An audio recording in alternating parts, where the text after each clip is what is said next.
नाक में दम करके रखा है। भारतीय जनता पार्टी को पूरे के पूरे ओबीसी और बहुजन समाज को ठगना है। सब कुछ धरे के धरे रह जाएगी अगर आप सत्ता में अपने वोट को बचा नहीं पाए। ईवीएम की लड़ाई हमारे संविधान बचाने की लड़ाई है, हमारे वोट बचाने की लड़ाई है कि देश के 99% सत्ता, संसाधन और धन पर किसका कब्जा है? एक जाति का।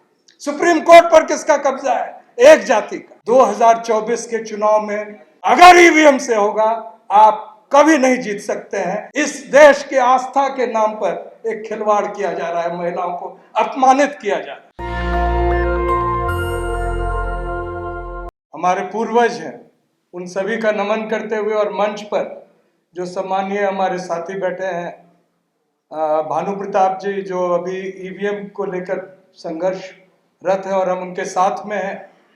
दिल्ली विश्वविद्यालय से हमारे सहयोगी डॉक्टर लक्ष्मण यादव और डॉक्टर रतन लाल, और यहाँ तमाम हमारे जो लोग अभी भी बैठे हैं, मयंक जी भी बैठे हुए हैं।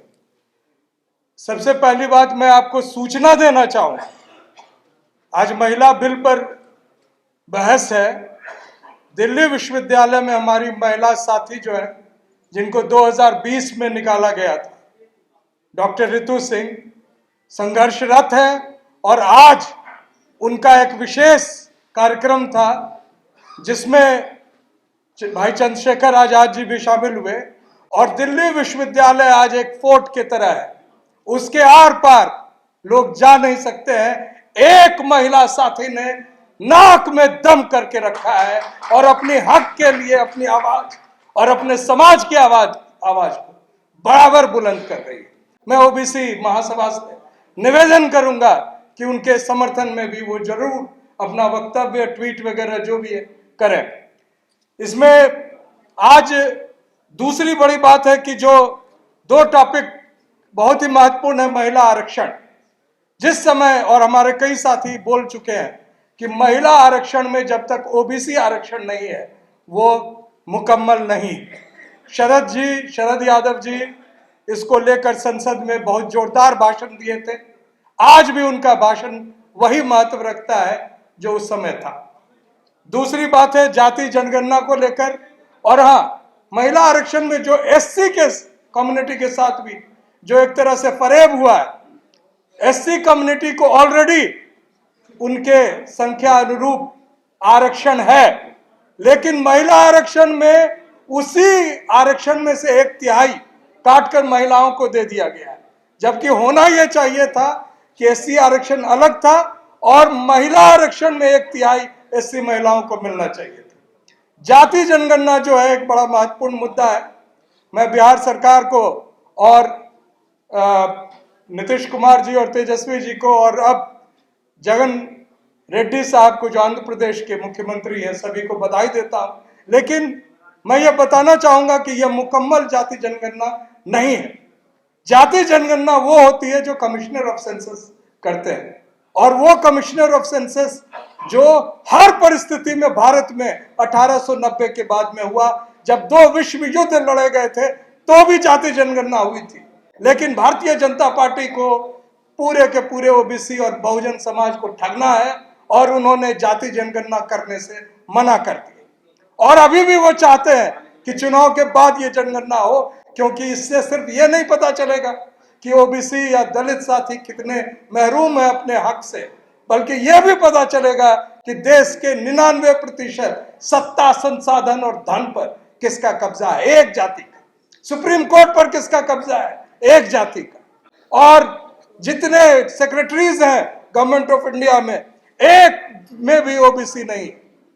तो ये सारी जानकारी जब लोगों के पास आएगी तो एक बड़ी चुनौती मिलेगी। एक बात में गांव देहात से जो लोग आते होंगे जानते होंगे कि जब भैंस चुराने के लिए लोग आता है तो भैंस चोर एक टेक्निक इस्तेमाल करता है।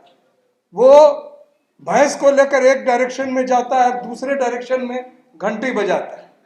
गांव के लोग अगर जाग गए तो जिधर घंटी बज रही होगी उधर वो भागते हैं और भैंस चोर लेके भैंस चला जाता है। इस बार क्या हो रहा है, 22 तारीख को एक घंटी बजाई जा रही है और उस घंटी में लोग बड़े बड़े तादाद में खुश हो रहे हैं। आपका जो भैंस चुराने वाला है, यानी आपका वोट, वो चुरा कर ईवीएम से इधर गायब हो रहा है। 2024 के चुनाव में अगर ईवीएम से होगा, आप कभी नहीं जीत सकते हैं, किसी हालत में नहीं जीत सकते हैं। और हमारे मध्य प्रदेश से कई साथी यहाँ उपस्थित हैं, मैं उनको बता दूं, वो अपने अपने विधानसभा में ही देख लें, 99% ईवीएम चार्ज था। कोई भी बैटरी से जब आप इस्तेमाल करते हैं चीज अपने मोबाइल को और दिन भर इस्तेमाल करते हैं तो उसका चार्ज कम होता है कि नहीं, लेकिन वो चार्ज बराबर बना हुआ था। और मैं एक सूचना और देना चाहता हूं, समय की कमी है। हमारे महाराष्ट्र के एक साथी हैं, ओबीसी साथी सुनील शेलाके जी, उन्होंने महात्मा फूले और सावित्रीबाई फूले पर एक फिल्म मराठी में बनाई है, जिसका 2-3 तारीख को उसको रिलीज किया गया है। उसका हिंदी डब्ड वर्जन उपस्थित है। ओबीसी महासभा से मैं आग्रह करूंगा कि वो चाहते हैं कि दिल्ली में उसको रिलीज किया जाए, उसमें अगर वो सहयोग कर सकते हैं तो करें। और आखिरी में 2 बात कह के मैं अपनी बात समाप्त करूंगा कि ये जो महिला को सम्मान देने की बात है, जो एक मूर्ति या एक फोटो लगाई जा रही है, जो भी पूजा करते हैं जानते हैं कि उस पूजा में मुकम्मल रूप से पूजा होता है जब उस भगवान के साथ साथ सीता माता भी उपस्थित रहते हैं, हनुमान जी भी रहते हैं। एक भी फोटो देख लीजिए पूरे जगह, जैसे खुद साहेब है, जैसे खुद योगी जी है, जो महिलाओं को घर से निकाले हुए हैं, वैसा ही फोटो आराध्य का इस देश के आस्था के नाम पर एक खिलवाड़ किया जा रहा है, महिलाओं को अपमानित किया जा रहा है।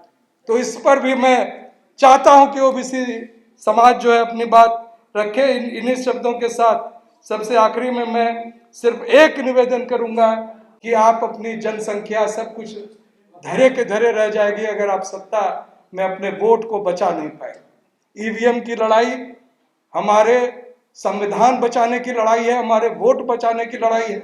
ओबीसी महासभा के साथी ओबीसी के रूप में इस संघर्ष में शामिल हो तो शायद हमारी बात रह जाए और हम लोग एक संविधान को बचाने में सफल हो सके। जय संविधान। नेशनल दस्तक की आपसे गुजारिश है कि अगर इसको बचाना चाहते हैं तो नेशनल दस्तक को सब्सक्राइब करने के लिए रेड कलर के सब्सक्राइब बटन को दबाएं, फिर बेल आइकन की घंटी दबाएं। नेशनल दस्तक को बचाने के लिए बहुत जरूरी है कि हर खबर को शेयर करें, लाइक करें, कमेंट जरूर करें।